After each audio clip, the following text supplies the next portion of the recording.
Indonesia memiliki banyak pilihan gunung yang indah untuk didaki. Bukan hanya keindahan alamnya yang menjadi daya tarik gunung-gunung di tanah air, namun juga mitos yang menyelimutinya. Seperti halnya Gunung Wilis. Gunung berapi yang terletak di Jawa Timur ini memang menyimpan sebuah cerita mistis atau biasa juga dibilang urban legend bagi kalangan pendaki. Salah satunya kisah yang dialami oleh seorang pendaki bernama Wahyu. Ia sempat mengalami gangguan mistis ketika mendaki di Gunung Wilis. Hingga puncaknya, Wahyu sempat memasuki desa gaib yang ada di Gunung Wilis. Penasaran dengan kisahnya seperti apa? Duduk manis, siapkan cemilan dan selamat mendengarkan.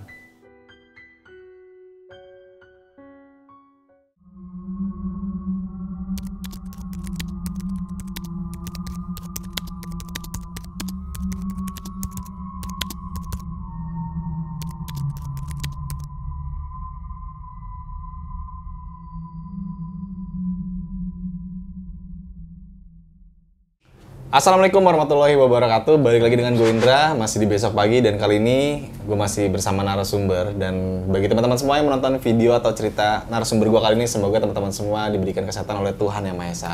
Dan pada kesempatan kali ini gue bakal mengulik cerita narasumber yang mungkin teman-teman udah nggak asing, yaitu Mas Wahyu. Dan kali ini dia akan membawakan cerita waktu di Gunung Wilis. Nah, Gunung Wilis ini salah satu gunung yang masih menjadi misteri karena setelah aku pelajari, yang aku lihat beberapa cerita-cerita pendaki-pendaki lain ya, kalau Gunung Wilis itu menyimpan sisi horor yang mungkin berbeda dari gunung-gunung lain nih Mas. Nih, Wahyu. Betul. Nah, mungkin teman-teman semua kita langsung aja nih ya. Kita sapa dulu nih Mas Wahyu kali ini. Halo Mas Wahyu. Sehat ya Mas ya? Aman Mas, sehat. Aman ya. Dari Lombok langsung ke Surabaya. Demi bertemu sampean, silaturahmi. Silaturahmi. Nah, perjalanan dari Lombok ke Surabaya ini berapa jam Mas? 18 jam? Iya. Nah, itu ceritamu yang masuk perkampungan gaib ya? Perkampungan gaib di Gunung Wilis itu gimana ceritanya? Bisa sampai ke desa itu tuh? Singkatnya aja. Mungkin itu karena temanku itu ya, satu. Dia tuh tiba-tiba kayak turun terus nyelonong gitu loh. Terus ya udah aku ikutin aja dia itu. Karena kalau nggak diikutin itu kayak kok aneh gitu. Tak ikutin terus sampai aku jalan 3 jam itu nggak sampai Mas. Terus tiba-tiba ada pertigaan, di dalam pertigaan ada pertigaan, begitu terus dan berujung di kampung Mas. Oh, berarti gitu. Intinya dari situ? Iya.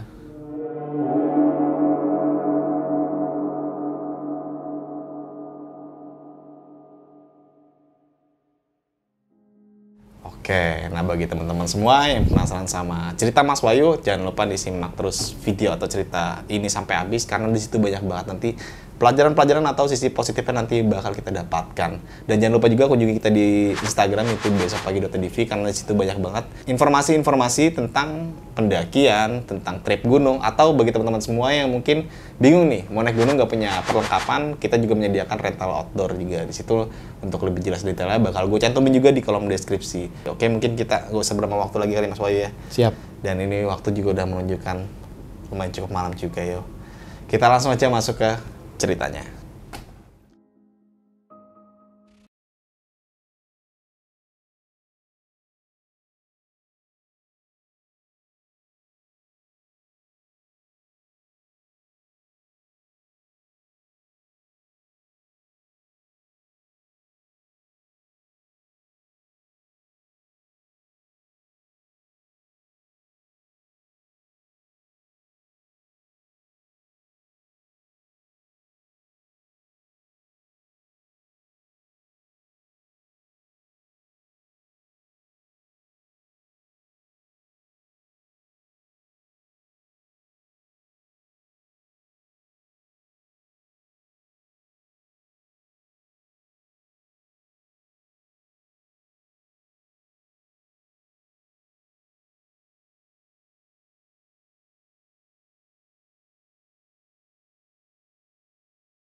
Oke, jadi awalnya itu kita bertiga, khususnya saya pribadi kan pengen ke Gunung Wilis, silaturahmi lah. Iya.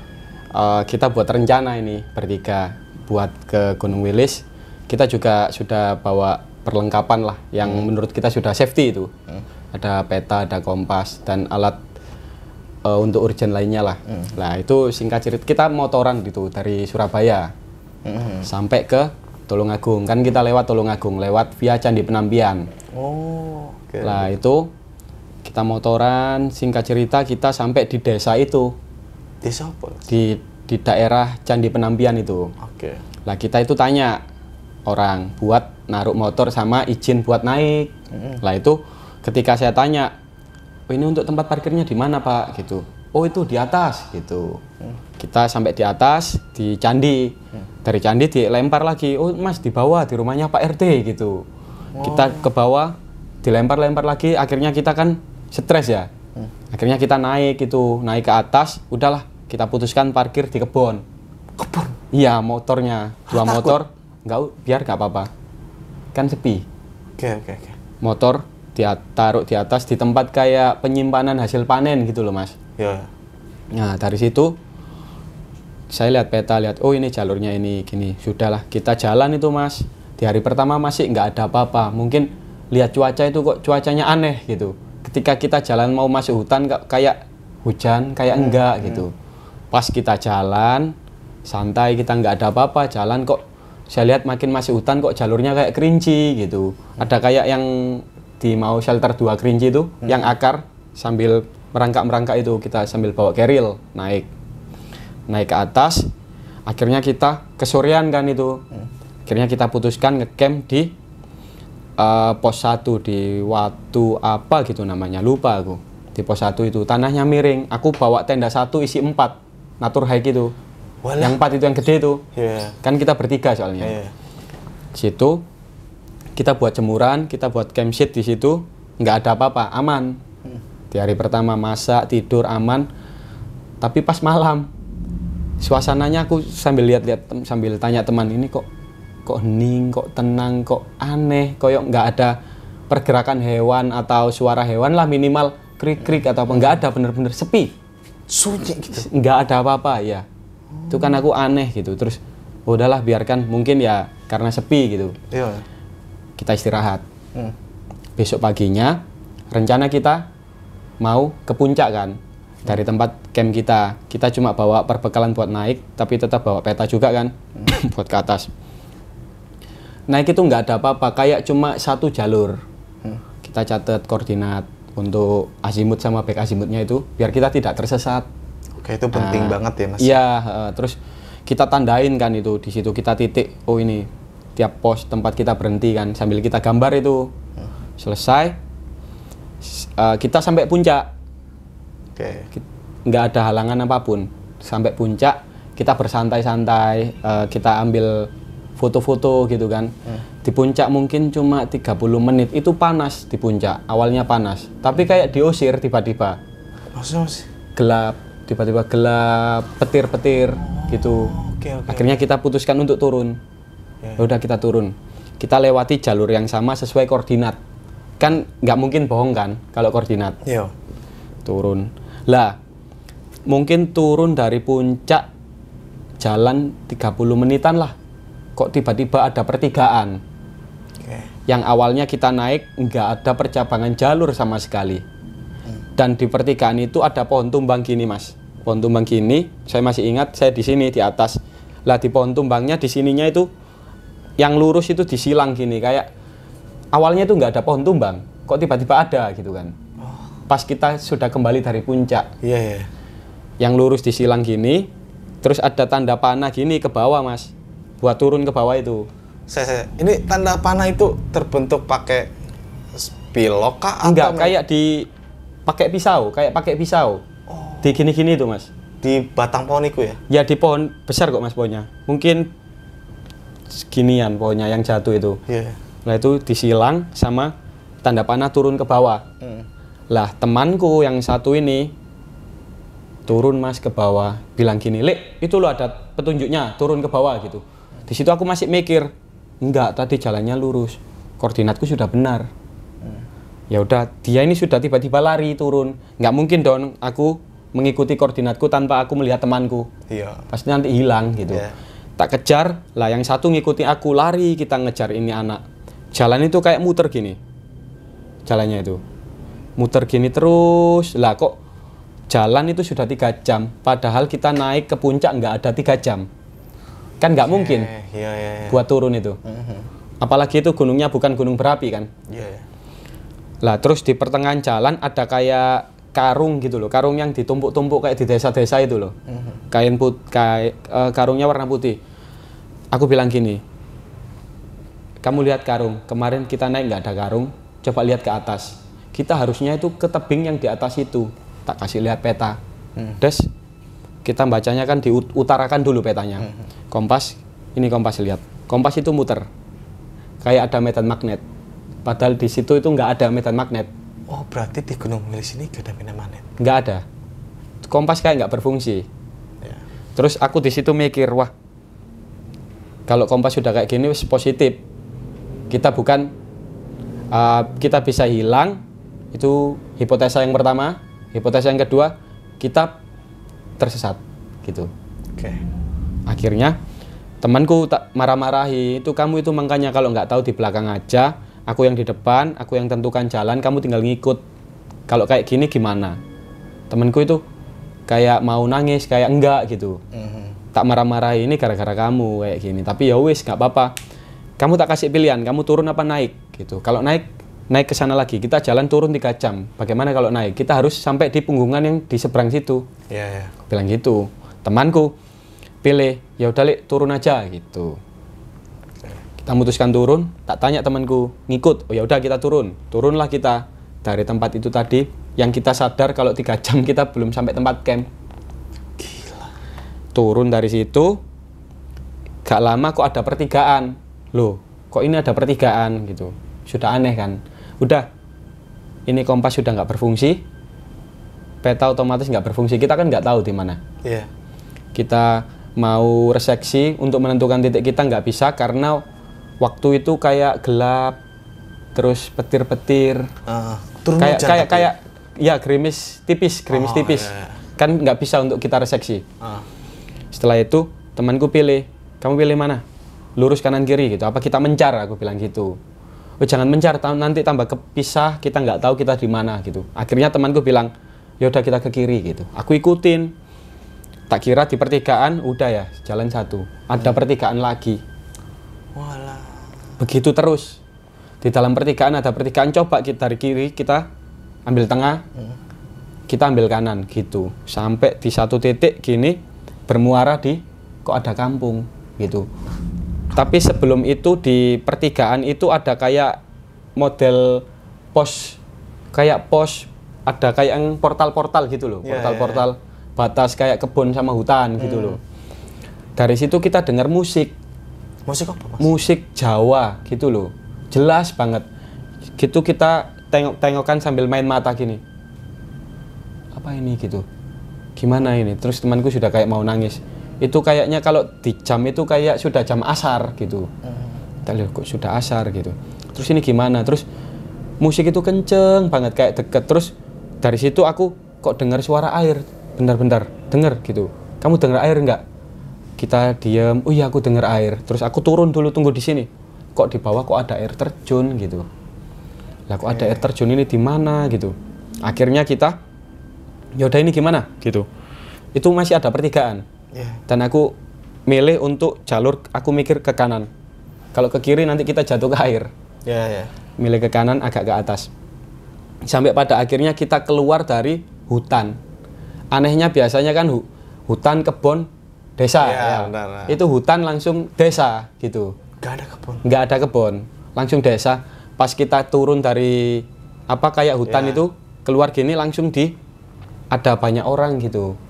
Banyak orang itu nyamperin kita, bilang, Mas tersesat gitu. Enggak, kita nggak tersesat. Kita itu pendataan kok di atas. Ngecek gitu sama ini kita bawa peta sama kompas gitu. Ini kita di desa apa? Nggak dikasih tahu nama desanya. Sama orang-orang banyak. Yang nyamperin aku langsung banyak gitu. Wah, banyak orang, bukan satu aja. Lah terus akhirnya orangnya bilang gini, ya udah kita ke rumah kayak kepala desa gitu. Diajaklah aku ke rumah kepala desa bertiga ini sama temanku. Lah ketika di sana, aku bilang aku lapar gitu. Kalau mau tanya-tanya minimal kasih makan dulu, tak bilang gitu. Kasihlah aku makan, itu masih ingat aku sop. Makan sop terus lauknya banyak pokoknya lah itu. Tak makan kok nggak habis-habis gitu. Sampai aku capek, iya. sampai temanku ini dimakan kok nggak habis-habis, udah habisin aja pokoknya bismillah gitu. Lah itu pokoknya makan sampai kenyang tapi kayak nggak berkurang. Taruh, sudah selesai makan, kita ditanya, masnya dari mana mau kemana gitu. Loh, saya dari Gunung Wilis. Loh, di sini itu nggak ada yang namanya Gunung Wilis, mas. Loh, saya ini dari atas, aku bilang gitu. Di sini nggak bisa tembus, mas, dia bilang gitu. Kita warga sini asli gitu kan, orangnya. Aku cuma gini aja, gini lihat-lihatan. Gak mungkin orangnya menggertak kita, biar mentalnya turun. Terus akhirnya, saya ini dari atas, ini data saya, ini foto-foto saya, tak kasih lihat. Orangnya masih bilang, ini nggak bisa tembus Wilis, mas. Dia masih bilang gitu. Terus ini di mana, desa apa, bapak namanya siapa, nggak dikasih tahu. Ya udah kalau gitu saya mau pulang, carikan saya kendaraan, meskipun 1 juta saya bayar. Lu gituin tuh? Iya, untuk kita bertiga, carikan sekarang. Saya nggak mau nginap di sini, kita dipaksa untuk nginap. Oke. Di beberapa waktu yang lalu kan, saya silaturahmi ke teman saya di Jombang, di daerah Jombang. Saya menceritakan soal ini, gitu. Katanya untung kamu masih diberi selamat. Loh? Bilang gitu. Untungnya batin sama pikiranmu menolak untuk nginap. Temanku bilang gitu. Terus tak pikir lagi, terus saya ingat lagi kan, saya flashback lagi itu. Dia itu kayak orang-orang situ memaksa saya untuk menginap. Dia bilang gini, percuma mas, di sini nggak ada kendaraan, mending masnya nginap di sini sama teman-temannya. Ini loh temannya kasihan, sudah pucat, bilang gitu. Ini temannya juga sudah kelaparan, mending nginap. Kayak kita nggak boleh keluar dari desa itu loh, nggak boleh. Terus akhirnya aku mikir, wah ini ada apa? Ini nggak benar, aku bilang gitu. Nggak, saya pokoknya mau pulang, carikan ojek atau apapun kendaraan, 1 juta saya bayar. Tak tanya, kamu mau nginap? Kamu mau nginap temanku? Ngikut aku kan, otomatis mau pulang gitu. Kita mau pulang gitu. Terus si kepala desa ini kayak nggak tahu ngomong apa, manggil warga gitu. Tambah makin banyak kerumunan di rumah orangnya. Iya. Makin banyak kerumunan. Di situ kita mikir. Tapi aku ngebatin kayaknya ini aku bukan di area Wilis dan bukan di alamku. Aku sempat mikir gitu. Akhirnya aku, oh ya wis lah, gak apa-apa. Aku bisa pulang kok, aku bilang gitu. Akhirnya orang ini kayak mengulur-ngulur waktu mas, si kepala desa itu. Sambil bilang, kita warga desa sini, yang asli sini, kita nggak pernah naik Gunung Wilis. Dan kita nggak tahu Wilis itu ada di mana. Loh? Sampai bilang gitu. Akhirnya temanku ini yang menjelaskan, loh kita itu dari atas sini, sampai kita bertiga keluar dari rumah itu, kita jalan ke hutan. Kita keluar dari sini pak, gitu. Di atas sana Gunung Wilis, nggak ada mas, dia bilang gitu. Akhirnya kita balik lagi dari situ. Balik, sampai di bawah dekat rumahnya lah itu, banyak orang. Akhirnya aku bilang, udah percuma, kamu cerita itu percuma. Terus anggap aja, iya kan aja, aku bilang gitu. Akhirnya, aku bilang gini, aku lihat motor, tak panggil orang itu, mas, antar kita bertiga ke Candi Penampian, aku bilang gitu. Orangnya jawabannya gini, mas, Candi Penampian jauh dari sini, mas, gitu. Kalau Candi Penampian dia tahu, Gunung Wilis dia nggak tahu. Ketika kita nyebut Gunung Wilis dia nggak tahu, Candi Penampian tahu. Dia tahu, gitu. Aku kan, loh, kok bisa gitu. Terus aku nego sama temenku, kita getak aja 1 juta gitu. Akhirnya, ya udah mas, antar kita ke Candi Penampian. Mas, jalan ke Candi Penampian dari sini lama gitu. Berapa jam? Sekitar 5 jam. Walah. Terus aku kan cuma gini aja, ibarat gigi jari. Gini. Terus setelah itu aku, loh, gak mungkin. Aku bilang, gak mungkin. Selangnya sebegitu jauh. Terus akhirnya, ya udah nggak apa-apa lah. Meskipun itu jauh tak bayar. Antar kita gitu. Akhirnya, kita yang mendesak buat kita diantar dan segera pergi dari kampung itu. Orang itu bilang gini, mas besok kalau kemana-mana hati-hati. Orang kampung itu bilang gitu. Terus, oh ya kita lo selalu hati-hati pak, kan kita nggak tahu, kita juga nggak tersesat, aku bilang gitu. Terus akhirnya kita naik ojek itu tadi. Aku kan 2 ojek, aku goncengan bertiga sama yang satunya sendirian, pakai keril satunya yang depan. Jalanlah kita itu mungkin kira-kira kalau 50 kilo mungkin ada lebih kayaknya. Jauh banget. Jauh, serius. Terus kita, dan itu pun kita kayak diantar, dia itu nggak berani mendekati candi itu tadi. Jadi? kayak aku diantar di sebelum candi. Kayak dia di motor itu menjelaskan tentang entah kampung itu, entah candi itu, aku nggak ngerti bahasanya. Yeah. Terus aku diberhentikan di sebelum candi, aku tuh jalan. Dan anehnya, aku kayak masih, ini bukan duniaku gitu. Ketika aku jalan, aku nggak bawa keril, kosongan. Lah tendaku itu masih di atas, di gunung. Iya sih, belum diambil ya? Iya, lah itu pas ketika aku di desa itu ditanya, ini mau kemana? Ya aku mau ambil tendaku. Di atas, aku packing, aku turun, aku pulang. Gitu. Bilang gitu. Terus akhirnya ojeknya itu nggak mau tak bayar. Gitu. Yang berdua orang. Katanya gini, kita nggak usah dibayar. Kamu lo sudah mendoakan kita. Kita tahu, kamu sudah berdoa dalam hati buat kita. Si ojeknya bilang gitu. Aku dalam hati mikir gini, oh berarti ini memang lelembut gitu, positif gitu kan, nggak mau dibayar. Akhirnya aku jalan buat ambil tenda. Jadi aku summit lagi dari daerah situ. Itu aku jalan nggak ada 10 menit loh kok sampai di tenda. Aneh. Dan ada tendanya? Ada. Dan nggak ada sesuatu yang berkurang. Dan keanehan lagi pas ketika aku bongkar tenda, tiba-tiba hujan. Terus di tempat belakangku ngecamp itu ada kayak batu besar itu kayak dipukul-pukul, orang mukul-mukul itu. Di situ temanku panik. Ini ada apa? Ini ada apa gitu. Udah tenang gitu. Nah, pas ketika aku packing semua sudah selesai, hujan turun, Mas. Tiba-tiba hujan. Akhirnya aku buka flashlight. Udah kita berlindung di flashlight. Nunggu sampai selesai, kita turun. Aku gitu. Pas ketika kita berlindung di flashlight, banyak orang lalu lalang. Sorry. Ini orang ini pendaki atau apa? Bukan kayak pendaki, kayak orang daerah situ gitu loh, kayak naik turun gunung. Tapi kok di Jawa itu kan kalau orang lalu lalang pasti menyapa, minimal monggo Mas gitu. Iya. Cuma lihat sambil sinis gini loh. Lihat gini kayak kita tamu yang tidak diharapkan, ibaratnya itu. Nah terus setelah dari situ, udah anggap aja nggak ada apa-apa gitu. Hujan itu selesai, Mas. Aku packing, aku turun sampai kembali ke tempat sepeda motorku tadi kan. Lah itu keanehan, aku sampai rumah, Mas. Ternyata si penunggu di gunung itu tadi ngikut aku pulang. Gitu. Ada temenku bilang gini, kamu habis ngapain gitu? Itu kamu bawa apa gitu? Aku nggak bawa apa-apa gitu. Aku bilang gitu. Coba lihat siapa yang ikut kamu gitu. Tak lihat loh. Ya ini siapa ya? Ini dari gunung itu gitu. Baru sadar ya? Iya, selang besoknya. Nah yang ikut aku itu perempuan. Anehnya kan aku nggak lewat jalur situ. Lah aku lewatnya kan Candi Penampian, tapi yang ngikut aku pulang Roro Kuning. Aku kan nggak lewat yang Nganjuk. Lah itu tak tanya, kenapa kamu ikut aku? Gara-gara kamu ya, kamu sasarkan ya, aku bilang gitu, tak tuduh pokoknya dia.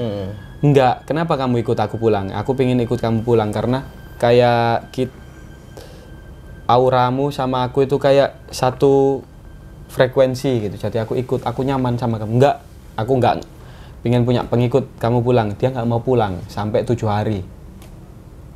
Dia kayak mau ngikut terus. Akhirnya aku tanya terus dia akhirnya. Ya udah kalau kamu mau ikut aku, coba kamu kasih tahu kenapa aku bisa tersesat. Gitu. Tak tanya itu si hantunya itu, jinnya itu. Dikasih tahu. Dikasih tahu. Apa itu, Mas?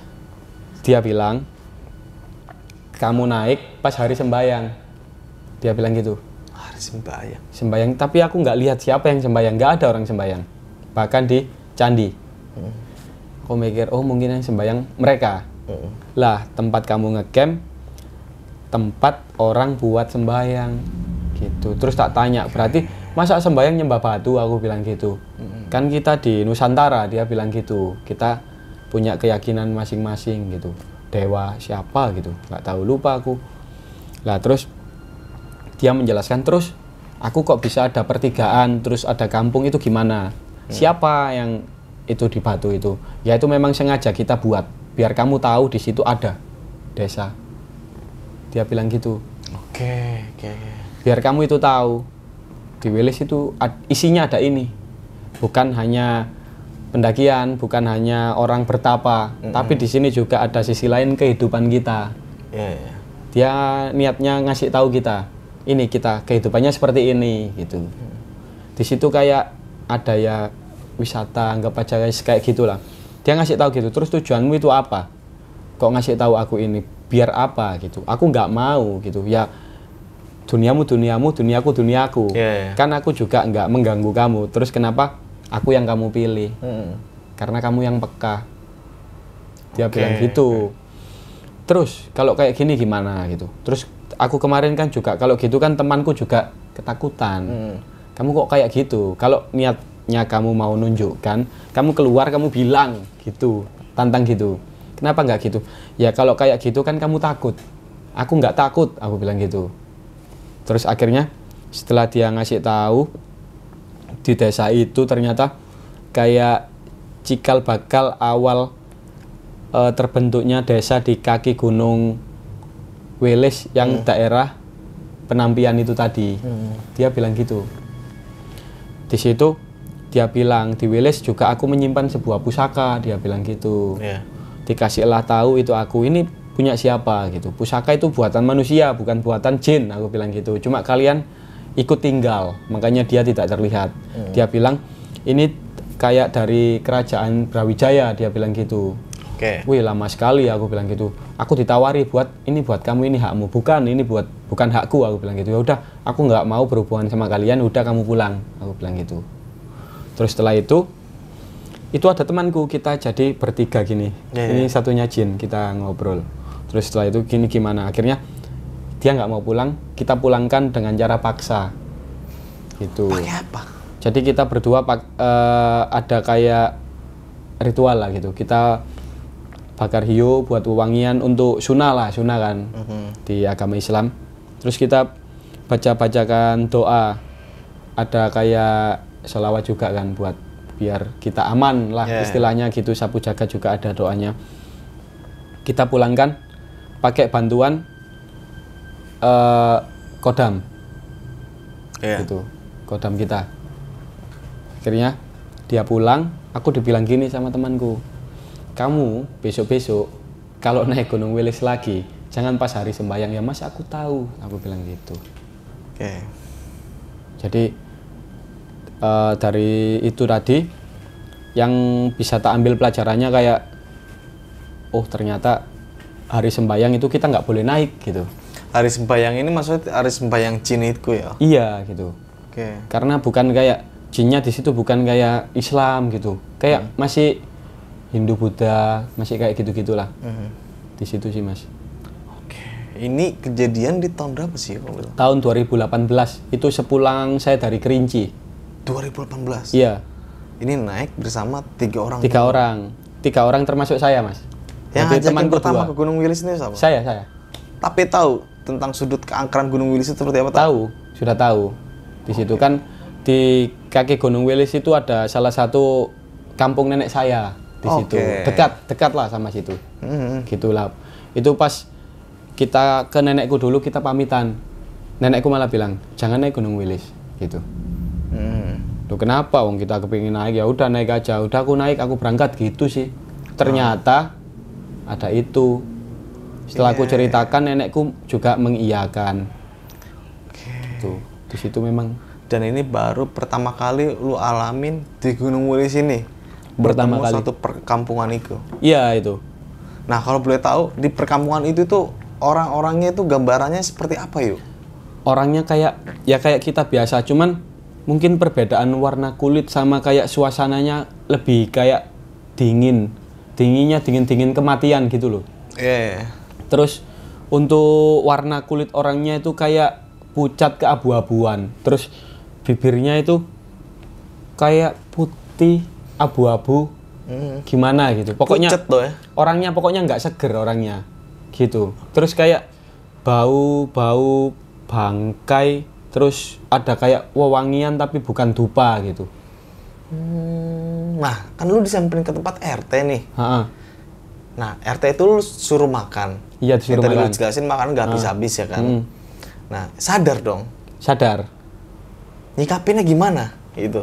Ya namanya lapar, makan aja mas. Ya, kan nggak habis-habis. Mm-mm. Sampai akhirnya lu kekenyangan pun belum habis juga. Iya. Ini aneh menurut gua.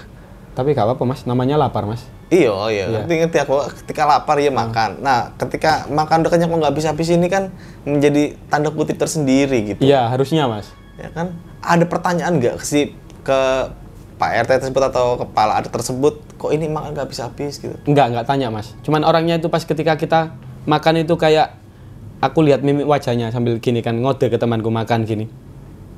Gini. Kita lihat-lihatan gini, terus orang yang kasih makan kita itu kayak senyum sinis, menakutkan gitulah mas. Kayak gitu, kayak senang gitu. Nggak tahu maksudnya apa. Ya wis kita makan aja, bodo amat. Gitu sih. Nah, sampai sekarang nih kan lu oke lah masuk perkampungan yang memang itu perkampungan gaib ya. Lu tahu nggak sampai sekarang ini perkampungan itu namanya perkampungan apa, atau memang lu pernah menggali literasi setelah mengalami kejadian itu dan ada informasi atau cerita dari masyarakat tempat kalau itu memang ada perkampungan? Pernah mendengar cerita itu atau informasi yang lu diberikan oleh masyarakat sekitar gitu? Sebelum lanjut ke cerita, untuk kalian yang ingin menjadi narasumber di besok pagi dan mempunyai cerita horor dalam pendakian, kalian bisa kirim cerita kalian ke Instagram official besokpagi.idv atau melalui email besokpagi.ch@gmail.com.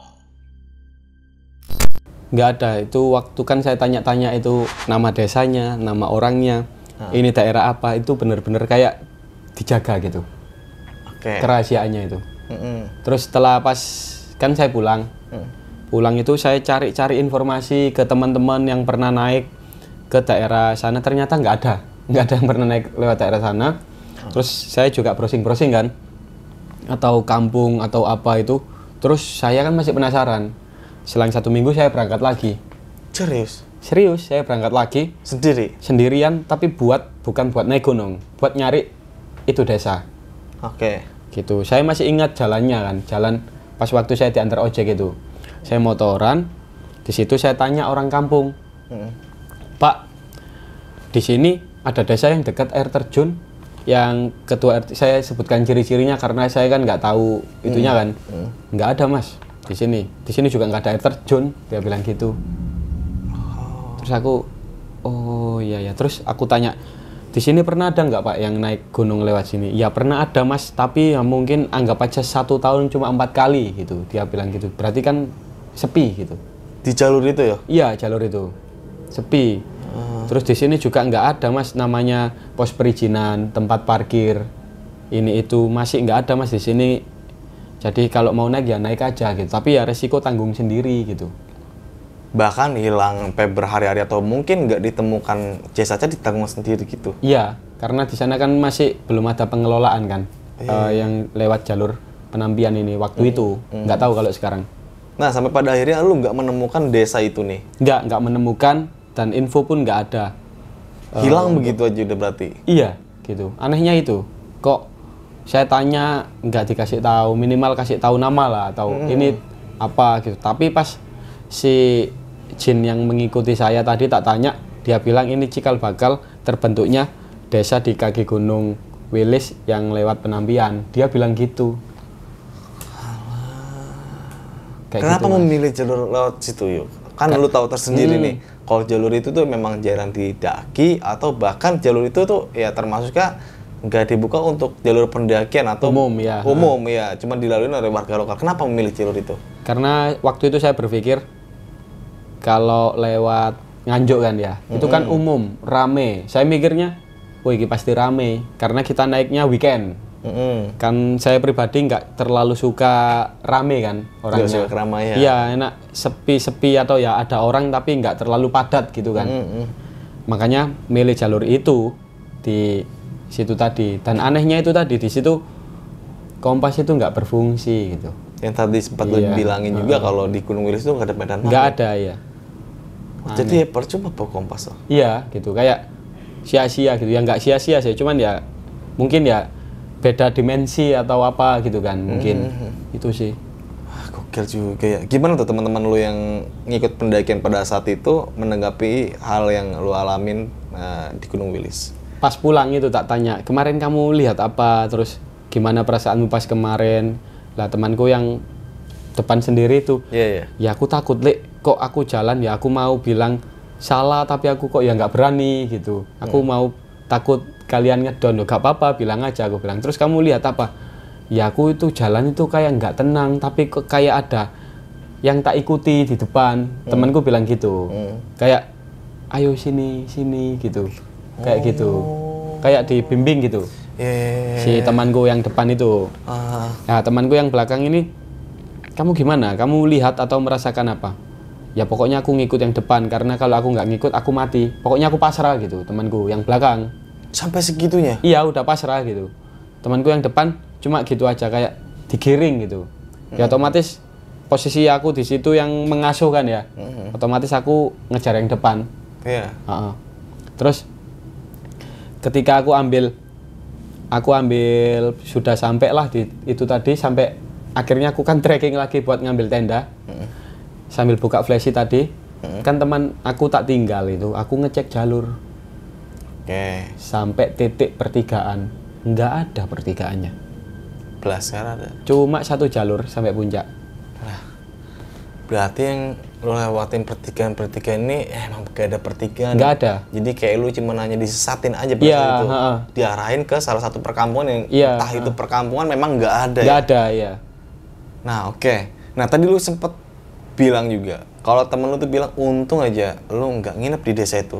Kalau nginep tuh nggak bisa pulang atau mungkin ya nggak ditemukan sampai sekarang jasadnya. Emang seperti itu yuk? Katanya bisa jadi warga di sana, gitu. Karena temanku itu juga pernah ada pengalaman di Gunung Wilis, gitu. Makanya itu dia bilang untung kamu menolak buat tinggal di sana, gitu. Berarti kalau memang ada cerita situ seperti itu, berarti pernah ada beberapa pendaki yang mengalami hal serupa dong? Pastinya ada, karena dia bilang seperti itu sih mas. Aku juga di situ ya bersyukur, oh untung rek gak nginep gitu. Soalnya kan aku orangnya suka nginep gitu. Untungnya waktu itu kok menolak gitu kan. Tapi dia juga mewanti-wanti aku sambil bilang gini, Wilis itu gunungnya masih asri, sepi dan wingit. Di sana semua ada, dia bilang gitu. Dia sampai bilang gitu. Tapi ya untung kamu bisa pulang, dia bilang gitu. Dia bilang gitu. Ini kan kejadian di tahun 2018 ya? Iya. Nah, ada nggak sih setelah kejadian itu lu masih mendaki ke Gunung Wilis lagi? Masih, tapi lewat beda jalur. Coba jalur lain gitu. Gimana ceritanya? Ataukah sama atau mungkin berbeda nih? Beda-beda sih mas. Tapi kalau yang saya lewat Madiun sama Ngebel itu Ponorogo, itu lebih nggak ketemu orang, nggak ketemu apa-apa. Malah bahkan ngerasakan kayak hawanya itu kayak lebih cocok buat kita meditasi di situ. Sepanjang jalur berarti? Sendiri. Serius, suka sih sendiri mas. Sepanjang jalur itu kayak kita diarahkan buat hati kita kayak digerakkan. Udah, tinggal di sini aja, gitu. Kayak gitu, kayak banyak bisikan kan di salah satu jalur Gunung Wilis kan di sekitar area puncak kan ada orang yang sampai bertahun-tahun nggak turun dari puncak kan, menetap di sana. Bener-bener serius ini? Serius. Sampai sekarang ini? Sampai sekarang ada. Itu dia membuat kayak semacam rumah. Itu sempat juga tak tanya. Tak kira itu orangnya orang sakti petapa ya. Dulunya memang iya dia petapa. Tak tanya gini, Pak, dia tahu maksud kedatangan saya di situ. Mau apa gitu? Ya mau tanya-tanya aja gitu. Kamu di sini juga lelaku, aku dibilang gitu. Oh iya saya lelaku, tak bilang gitu. Saya sendirian kok, tak bilang gitu. Terus tak tanya, sampai gini nih bertahun-tahun sampai 20 tahun lebih itu di sini itu ngapain? Ya kayak menyepi. Terus untuk makanan sampean itu gimana? Sampean masak survival? Tak bilang gitu. Enggak. Jadi kita itu mungkin ada beberapa pendaki gitu yang kasih kita sisa logistik, atau bahkan kalau kita kehabisan logistik kita turun ke bawah buat dia cari makanan, di drop ke atas, dia sewa porter. Dia bilang gitu ke saya buat memenuhi kebutuhan dia itu. Terus dia menceritakan, saya juga diajak keliling-keliling di sekitar pondoknya dia. Di sini banyak pakis, banyak ini. Sampai saya tanya gini, sampai di sini bertahun-tahun, di sini ada macan apa enggak? Kok rumornya di Wilis itu banyak macan, banyak apa gitu. Kalau harimau enggak ada, kalau macan kumbang saya pernah lihat, tapi bukan di daerah sini gitu. Di area ke Ponorogo atau Madiunnya, dia bilang gitu. Terus tak tanya, terus maksud sampean di sini itu apa? Sampean, terus dia cerita, aku pengen kayak Jenderal Sudirman kan dulu dia perang gerilya itu lewatnya Gunung Wilis. Oh gitu. Jenderal Sudirman, ya betul. Dia kayak napak tilas, terus sambil dia meditasi gitu. Mungkin orang spiritual mungkin ya. Di situ saya tanya perihal keilmuan kan dia. Ini dia. Terus ternyata di situ dia ada punya guru, disuruh kayak lelaku untuk mendapatkan sebuah titik puncak kehidupan. Titik puncak kehidupan itu salah satu sifat Tuhan, yaitu kebijaksanaan. Dia ingin menggapai itu. Jadi titik puncaknya kebijaksanaan itu dia sudah capai. Terus setelah itu tak tanya, kalau sudah mencapai itu apa sampean nggak punya keluarga, apa sampean nggak kepingin pulang atau apa? Kalau keinginan pulang ada gitu, ada untuk ketemu anak istri ya udah lakukan, ngapain sampean di sini di gunung? Zamannya sudah modern Pak, tak bilang gitu. Dia masih kayak belum waktunya, dia bilang gitu di satu puncak gunung itu tadi. Dan saya juga pas ketika jalan di Gunung Wilis itu sering juga menemukan kayak bangkai manusia, tapi nggak saya floor keluar gitu, takutnya kan mematikan atau membuat tempat itu sepi atau statementnya jelek lah gitu kan ada juga kan sering kan di beberapa tempat itu baru ketahuan ada jasad atau apa gitu langsung rame. Jadi saya lihat ya udah saya diamkan, nggak saya laporkan, biarkan ya udah biar aja, mungkin ini sudah bertahun-tahun atau mungkin ini biar jadi bukti bahwasanya di sini dulu pernah ada jejak gitu. Oke, nah ini jasad yang lu temuin ini satu jasad kah atau memang 2, 3 atau banyak? Di setiap jalur sih saya itu sering kayak menemukan bangkai gitu, cuman nggak saya foto, nggak saya apa-apakan gitu, udah saya biarkan. Mungkin saya mikirnya oh mungkin nanti kalau saya ini nanti pantangan atau apa, mungkin dia ingin mukso atau ingin apa, karena kan secara banyak orang pelaku spiritual kan ya, yang entah itu bertapa untuk tujuan menenangkan diri, mencari ilmu, mencari kekayaan, kan macam-macam. Ya udah makanya itu saya biarkan, dan kebanyakan itu tanpa identitas. Tanpa identitas kan, nggak ada kayak jejak apa gitu, apa KTP atau apa atau barang yang dia bawa, nggak ada gitu. Cuman mungkin baju kayak sudah kayak sobek-sobek terpisah gitu, dan itu pun kepala sama badan jaraknya itu sekitar 15 sampai 10 meter gitu jaraknya, kepisah. Serius? Iya, kepisah gitu. Terus pernah juga ada yang nemu di satu lokasi, cuman pas waktu itu saya nemu ini tulang ini dulu. Ini kok putih-putih, tak ambil tulang. Terus tak buka gini, ada tengkorak, ada kerongkongan ini. Waduh. Di salah satu jalur di Gunung Wilis waktu itu. Cuman ya udah saya diamkan, dan saya belum pernah ceritakan ini kemanapun. Karena takutnya nanti orang-orang yang mau naik ke sana kan, oh Wilis nanti, oh gini nanti, jadi statementnya mereka, aku nggak naik gunung ini gitu. Kayak nanti mematikan wisata gitu kan. Gitu. Walaupun sampai sekarang pendakian Gunung Wilis ini belum dikelola secara baik ya. Iya, belum semua jalur. Nah, kalau boleh tahu nih yuk, lu ketika ngelihat tengkorak atau jasad atau bangkai manusia itu responnya kayak gimana? Takut kah atau gimana? Biasa aja. Malah saya kayak, oh berarti di sini memang tempatnya masih asri gitu. Karena banyak, saya mikirnya kalau kayak gitu kan nggak mungkin orang-orang naik gunung kan, nggak mungkin. Pasti orang-orang yang lelaku. Semedi. Iya, semacam seperti itulah. Nggak mungkin kalau orang-orang pendaki gitu kan. Kenapa? Siapa tahu aja bisa pendaki tuh. Nggak mungkin, kalau pendaki pasti ada jejak. Dan pasti ada kayak laporan dari atau desa atau apa, mungkin tempat dia naruh kendaraan atau apa, kan pasti logikanya oh kendaraannya di sini, ini orangnya mana gitu kan. Nggak ada, jadi nggak pernah ada kayak gitu. Apakah emang orang-orang spiritual itu nggak selalu meninggalkan jejak? Nggak. Kayak misalkan kendaraan kah, atau misalkan kayak identitas? Kebanyakan mereka itu dari gunung ke gunung gitu sih. Oh. Saya juga sering kayak bertemu petapa gitu. Pernah di satu gunung di Jawa Timur saya tanya orang itu gini, Pak, sampean dari mana mau kemana? Ketemu saya orangnya cium tangan. Duh Pak, jangan cium tangan. Orangnya lebih tua dari saya, mungkin umurnya sekitar 70 tahun.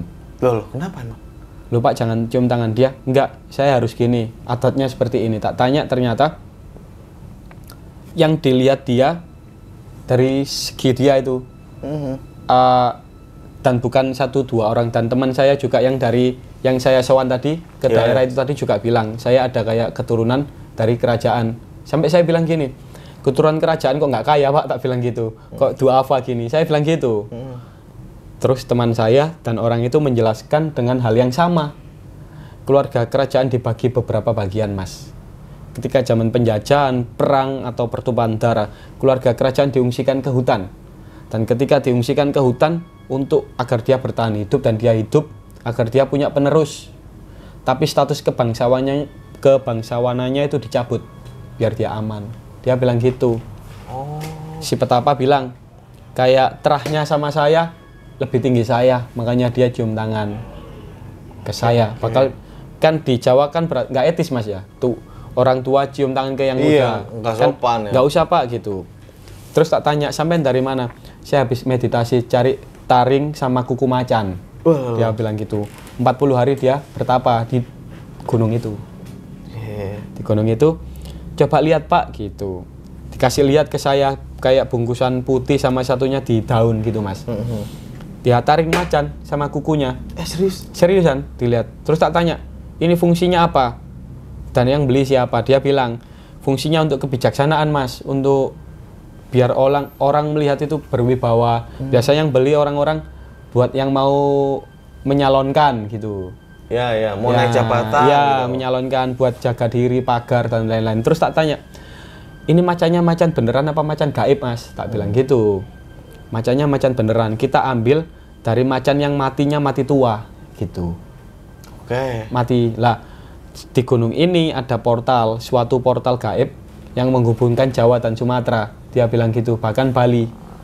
Jadi macan-macan berkumpul di situ dan ada sebuah kerajaan yang dipimpin sama macan. Di Gunung Wilis ini? Di gunung itu, dia bilang gitu. Tak tanya, saya bisa masuk? Terlalu gampang buat sampean buat masuk. Dia bilang gitu. Pasti Akhirnya? bisa. Saya nggak nyoba Mas. Karena saya macan Mas, nanti aku digigit gimana? Aku mikirnya gitu kan. Hewan. Iya. Kan kalau hantu aku nggak takut, hewan Mas. Terus tak tanya, itu ada kayak akad apa gimana ketika sampean melakukan prosesi ritual itu? Ada. Kita puasa pati geni namanya. Pati geni? Itu Ya. puasa apa ya? Baru denger aku. Puasa pati geni itu untuk menahan kita dari hawa nafsu, dan pokoknya sampean punya hawa nafsu atau marah sedikit pun aja gagal. Batal puasanya? Batal, ulang lagi. Oke. Gitu terus. Cara puasanya sama? Kayak misalkan kayak sahur? Puasa-puasa biasa. Pokoknya tapi menghilangkan benar-benar hawa nafsu dan emosi kayak gitulah di dalam diri itu tadi. Biar kita bisa melebur Mas. Melebur apa ya? Singkatnya itu kita kalau kayak gitu, kita kan mau ngambil sesuatu Mas. Istilahnya kita biar tidak terlihat. Gitu Mas. Ibaratnya kita sembunyi. Gitu. Kita ambil kuku sama taringnya itu tadi. Kita ambil. Ambil itu nyopotin sendiri loh? Nyopot, iya Mas. Macannya macan beneran, bukan macan gaib. Alah. Lah yang gaib itu yang kayak bekerja atau memimpin di itu Mas. Jadi itu terus tak tanya, lah terus fungsinya di situ kerajaan apa? Menyelamatkan harimau sama macan. Dia bilang gitu. Karena manusia itu serakah, dia bilang gitu. Jadi dihubungkan ketiga pulau Jawa, Bali, Sumatera, hewan, macan di situ semua Mas. Dia bilang gitu. Untuk dilindungin? Iya, dia bilang gitu. Tapi ini macan asli ya? Asli. Terus ya ada yang gaib juga ada. Kayak jadi satu Mas. Jadi di hewan macan atau harimau itu Mas, dari bulu sampai semua badannya itu bisa dijadikan sebagai mustika atau pusaka Mas. Karena punya daya magis. Baru tahu gue nih. Gitu. Bahkan kayak kulit macan itu ada juga namanya pusaka, namanya kantong macan. Ada. Iya. terus bulu macan itu kumis itu bisa dipakai buat macam-macam keilmuan mas. Itu berarti dari seluruh badannya bisa bermanfaat dipakai, semua. bermanfaat semua. Itu makanya ada perburuan, makanya itu pas ketika dia tak tanya ada kerajaan itu, terus tak tanya, terus pas ketika sampean masuk di dalam situ itu bagaimana, apa sampean dipukuli, dimakan atau gimana? Iya pasti ada godaannya. Terus kita juga di situ disambut terus kita ditanya keinginan kita itu apa. Aku ingin ini gitu. Dia bilang akhirnya oh ya udah silakan dikasih tempat buat dia meditasi gitu. Kalau berhasil dia dapat, kalau enggak ya udah pulang gitu. Semacam gitu mas. Oh berarti Di satu orang-orang daerah yang itu mediasi seperti itu tuh resikonya tinggi banget. tinggi ya. Makanya pas ketika tak tanya, alah cuma kuku aja loh mas sama taring. Harganya berapa? 80 juta mas, paling murah. Dia bilang gitu. Ya buat itu tadi. Ya terus gini tuh ada yang beli, ini ada yang pesan mas, makanya saya ritual. Dia bilang gitu. Oh iya. Terus Paling lama itu ritualnya berapa hari atau berapa bulan gitu? tergantung yang dia mau itu apa mas. Terus tingkat keilmuan dan kesepuan ilmunya mas. Kayak gitu. Oke. Paling lama itu? Ada yang sampai 6 bulan ada gitu. Macam-macam mas. Di dalam hutan mediasi aja? Iya, biasanya itu dia ada sebuah kayak amalan loh mas, untuk menghilangkan dirinya mas, biar nggak terlihat sama orang. Ada juga kan orang bertapa kalau kelihatan orang gagal. Gitu. Wah gila, lengkap Macam-macam banget ya. Nah, Gunung Wilis ini di Jawa Timur itu sama halnya kayak Gunung Kawi itu sama nggak yuk? Beda mas. Kan sama-sama kayak tempat untuk mediasi atau digunakan untuk spiritual yang terkenal banget tuh. Kalau di Gunung Kawi itu sebenarnya oknum mas. Oknum? Ya saya waktu itu pernah juga kan di situ ada, saya tanya sama orang situ, ada oknum yang mengatasnamakan pesugihan mas. Oh. Lah lucunya oknumnya itu nggak kenal sama warga situ mas. Menyesatkan ya? Ya sampai akhirnya makanya dibuka jalur pendakian Kawi itu tadi. Untuk orang berstatement, emang Kawi bisa dinaikin gitu. Bisa, ayo saya antar gitu. Oke. Waktu itu juga pas saya di sana kan, ada orang utangnya banyak mas, ratusan juta, datang ke situ ke warung mas. Waktu itu ada di situ ada saya. Mau kemana? Saya mau ke situ, mau ritual biar utang saya lunas. Tak bilang bu, utang lunas ya dibayar bu. Ngapain ritual? Kita bilang gitu kan, bener mas ya? Iya bener. Sampean datang ke sana itu percuma. Di sana nggak ada pesugihan. Kalau mau sampean kaya ikut saya, tak bilang gitu. Jadi pegawaiku naik gunung, tak bilang gitu. Ikuti kata saya bu, pasti utang sampean lunas. Sampean ke sana, ayo kalau nggak percaya, saya antar ke sana. Kita bertiga sama orang sana. Coba tanya, kenal nggak sama orang ini asli sini? Nggak kenal.